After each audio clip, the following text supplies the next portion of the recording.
Hi hello नमस्ते. आज आपण आपल्या चॅनलवर घेऊन आलेलो आहोत अगदी परफेक्ट आणि खरीखुरी अशी दाल तडक्याची रेसिपी.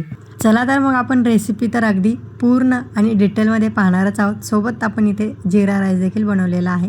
दिसते की नाही अगदी परफेक्ट असे रेस्टॉरंटमध्ये मिळते तशा प्रकारे डाळ. चला तर मग साहित्य काय काय लागतात ते पाहूया. त्या अगोदर एक छोटीशी रिक्वेस्ट, तुम्ही जर आपल्या चॅनलवर नवीन असाल तर नक्कीच चॅनलला लाईक करा, शेअर करा आणि हो सबस्क्राईब करायला विसरू नका. तर आपण इथे घेतलेली आहे 1 वाटी अशी तुरीची डाळ, 2 चमचे मुगाची डाळ. तुम्ही अगदीच इथे मसूरची 2 चमचे डाळ घेतली तरी काहीच हरकत नाही. डाळ स्वच्छ अशी धुवून घेऊया आणि कुकरमध्ये आपण ही शिजवून घेऊया. डाळ शिजवताना त्यामध्ये 1 चमचा तूप देखील ॲड करायचं आहे. 2 वाट्या पाणी आणि जे 2 चमचे घेतलेले आहे त्याचं अर्धी वाटी असं पाणी घेतलेलं आहे. एकूणच मी इथे 2.5 वाटी पाणी टाकलेलं आहे. त्यामध्ये थोडीशी हळद आणि हिंग टाकून आपण डाळीची 2 ते 3 शिट्ट्या काढून घेऊया. तर आपल्याला इथे 1 शिट्टी फुल फ्लेमवर आणि 2 शिट्ट्या मीडियम फ्लेमवर काढून घ्यायच्या आहेत. डाळ आपली इथे तयार होत आहे तोपर्यंत आपण तडका तयार करून घेऊया. तडक्यासाठी लागणारं साहित्य म्हणजे 2 मोठे चमचे आपण इथे तेल टाकलेलं आहे आणि त्याच्यात 1 चमचा असं तूप टाकलेलं आहे. तुम्ही अगदीच बटर टाकलं तरीही चालेल. त्यानंतर त्यामध्ये अर्धा चमचा अशी मी इथे मोहरी घेतलेली आहे. मोहरी छान अशी तडतडली की त्यामध्ये टाकून घेऊया अर्धा चमचा असं जिरे. तर अर्धा ते पाऊण चमचा असे जिरे टाकून घ्यायचे आहे. 1 वाटीसाठी हे परफेक्ट असं प्रमाण असणार आहे आणि 4 माणसासाठी हा डाळ तडका तयार होतो. त्यानंतर 7 ते 8 मी इथे कढीपत्त्याची पानं टाकलेली आहेत आणि हिंग देखील टाकून घ्यायचं आहे. तर आपण इथे डाळ शिजवताना देखील हिंग टाकलेला आहे आणि इथे फोडणीमध्ये देखील हिंग टाकलेला आहे. त्यानंतर घरगुती पद्धतीने तयार केलेला मी इथे आलं आणि लसणाची पेस्ट म्हणजे थोडासा असा ठेचून घेतलेला आहे.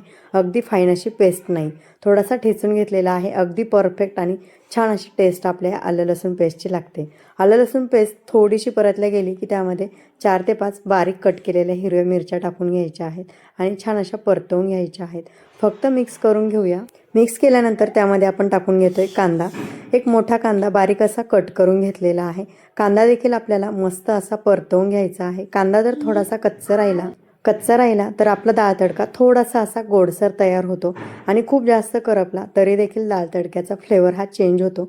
त्यामुळे मसाले परतताना अगदी काळजीपूर्वक परतून घ्यायचे आणि सगळं प्रमाण मी जसं घेतलेलं आहे तसंच तुम्ही घेऊन नक्की तुमच्या घरी डाळ तडका तयार करून पहा आणि कसा झाला ते कमेंट करून नक्की सांगा. कसाही झाला असला तरी कमेंट मात्र नक्की करायची आहे, कारण एक व्हिडिओ करण्यासाठी खूप सारी मेहनत लागते. तर आपला इथे कांदा बोलत बोलत परतलेला आहे. त्यानंतर एक मोठा असा टोमॅटो घेतलेला आहे, तो देखील बारीक असा कट करून घ्यायचा आहे आणि टोमॅटो टाकल्यानंतर मी इथे लगेच मीठ देखील टाकून घेतलेलं आहे, म्हणजे 1 ते 2 मिनटामध्ये टोमॅटो पटकन असा गळला जातो. तर 2 मिनटामध्ये अशा प्रकारे आपला इथे मसाला तयार झालेला आहे. त्यानंतर त्यामध्ये अगदी कलरसाठी बेडगी मिरची पावडर 1 मोठा चमचा, गरम मसाला 1 चमचा आणि थोडीशी हळद अर्धा चमचा अशी टाकून घेतलेली आहे. छान अशी मिक्स करून घेऊया. गरम मसाला थोडासा कच्चा आहे. कच्चा गरम मसाला मी इथे मिक्सरला फिरून घेतलेला आहे, त्यामुळे तो थोडासा परतवून घेण्यासाठी मिक्स करून घेतलेला आहे. तर तुम्ही पाहू शकता कलर अगदी अफलातून आलेला आहे. आपण शिजवून घेतलेली डाळ त्यामध्ये थोडंसं गरम पाणी मिक्स करायचं आणि थोडीशी पातळ करून घ्यायची आणि ती फोडणीमध्ये टाकून घ्यायची. तर अशा प्रकारे इतपत थिकनेस मी इथे डाळीचा ठेवलेला आहे. तुम्ही तुमच्या आवडीनुसार थोडीफार कमी जास्त करू शकता, पण रेस्टॉरंटमध्ये अशा प्रकारे थिकनेस असलेली डाळ आपल्याला पाहायला भेटते आणि खायला तर अगदी भन्नाट अशी लागते. त्यामुळे मी जशी रेस्टॉरंटमध्ये मिळते तशीच इथे घट्ट किंवा पातळ ठेवणार आहे. तर डाळ आपली तयार झालेली आहे. साईडला आपण तडका तयार करून घेऊया. तडक्यामध्ये मी घेतलेला आहे 1 मोठा चमचा भरून तेल आणि 1 मोठा चमचा असं तूप घेतलेलं आहे. त्यामध्ये मोहरी, एक छोटी गड्डी असा लसूण घेतलेला आहे, तो देखील कट करून घेतलेला आहे. छान असा लसूण कलर येईपर्यंत तडका तयार करून घ्यायचा. त्यामध्ये 1 बेडगी मिरची आणि अगदी शेवटी कलरसाठी लाल तिखट टाकलेलं आहे. अगदी शेवटी टाकायचं, मिक्स करायचं आणि हा तडका आपण डाळीमध्ये टाकून घेऊया. तर हे पहा आपली इथे मस्त अशी डाळ तयार झालेली आहे. त्यावरती थोडीशी अशी कोथिंबीर पेरून घ्यायची. दिसते की नाही अगदी रेस्टॉरंटमध्ये मिळते तशा प्रकारे कलर आणि टेस्ट अगदी परफेक्ट अशी असणार आहे. चला तर मग आपण साईडला जिरा राईस देखील बनवून घेऊया. अगदी पटापट अशा ह्या दोन्ही होणाऱ्या रेसिपी आहेत. जिरा राईस बनवण्यासाठी मी इथे घेतलेलं आहे पातेलं. त्यामध्ये 2 मोठे चमचे असं तेल टाकून घेऊया. हिरवी इलायची अगदी 7 ते 8, काळी मिरी 1 ते 2 लवंगा आणि 1 तमालपत्र, दालचिनी अगदी अर्धा ते पाऊण चमचा जिरे आणि धुवून घेतलेला 2 वाट्या मी इथे तांदूळ घेतलेला आहे. तो अगदी 1 ते 2 वेळा इकडे इकडे फक्त उलटनं फिरून घ्यायचा आणि परतवून घ्यायचा.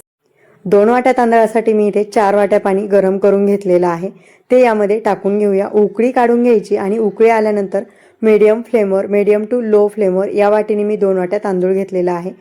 त्या उकळी आल्यानंतर मीडियम टू लो फ्लेमवर आपण हा तांदूळ शिजून घ्यायचा आहे, म्हणजे चिकट देखील होत नाही आणि कच्चा तर अजिबातच राहत नाही. फक्त झाकण ठेवून मीडियम टू लो फ्लेमवर हा शिजून घ्यायचा आहे. चला तर मग आपण याला देखील तुपाची थोडीशी फोडणी देऊन घ्यायची. अगदी पाणी पूर्ण आटलं की त्यामध्ये 1 चमचा वरतून तूप टाकायचं. हवं तर तुम्ही अगदी बारीक कट केलेला कांदा देखील या स्टेजला टाकून घेऊ शकता. अगदी छान अशी टेस्ट आपल्या या राईसची लागते. चला तर झाकण ठेवून अगदी शेवटी इथे मीठ मिक्स करून घेऊया आणि झाकण ठेवून आपण हा तांदूळ शिजवून घेऊया. झाकण ठेवून उकळी काढून घेतलेली आहे. आता झाकण बाजूला काढून ठेवायचं आणि अगदी मीडियम टू लो फ्लेम करून पुन्हा एकदा झाकण ठेवून आपण हा शिजवून घेऊया. तर हे पहा अगदी परफेक्ट असा आपला इथे जिरा राईस तयार झालेला आहे. मी मध्ये एकदा फक्त उलथनं दिलेलं आहे, त्यामुळे काही जिरे खाली गेलेले आहेत आणि अशा प्रकारे अगदी सुटसुटीत आपला इथे जिरा राईस तयार आहे. चला तर आपण हा सर्व देखील करून घेऊया. तर अगदी परफेक्ट रेस्टॉरंटमध्ये मिळते तशा प्रकारे आपली इथे दाल तडका तयार आहे, दिसायलाही आणि टेस्टलाही. तुम्हाला आपली रेसिपी कशी वाटली ते कमेंट करून नक्की सांगा. तुम्हाला आपला हा व्हिडिओ आवडला असेल तर नक्कीच तुमच्या फ्रेंड सर्कलमध्ये देखील शेअर करा. त्याचबरोबर आपल्या चॅनलला लाईक करा, शेअर करा आणि नवनवीन व्हिडिओचे अपडेट मिळवण्यासाठी चॅनलला बेल आयकॉन देखील क्लिक करा. धन्यवाद.